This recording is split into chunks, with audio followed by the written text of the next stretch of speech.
শিখিয়ে দিচ্ছি এই লা ইলাহা ইল্লাল্লাহর কত ক্ষমতা।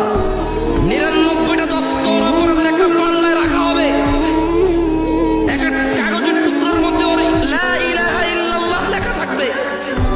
আল্লাহ ওই লা ইলাহা ইল্লাল্লাহ ওকে বলবো যে ওর মিজানে দিতে, ও বলবো যে ইয়া আল্লাহ 99টা দফতর অপরাধের আর লা ইলাহা ইল্লাল্লাহ।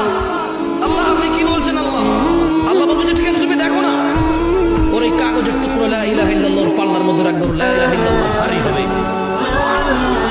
এটা হচ্ছে লা ইলাহা ইল্লাল্লাহ জিকির, যেটা আপনারা এখানে বসে বসে সবাই মিলে করেন। আপনাদের কাছে মনে হচ্ছে এটা একটা আনুষ্ঠানিকতা, কেউ একজন আসবে এখানে, এসে আপনারা সবাই বসে থাকবেন, এরপরে তার সাথে বলবেন লা ইলাহা, ব্যাস এরপরে শেষ। নাই এখান থেকে উঠছেন নাই, ঘরে গেছেন নাই, দোকানে গেছেন নাই, রাস্তাঘাটে নাই, মসজিদে নিজে নিজে নাই,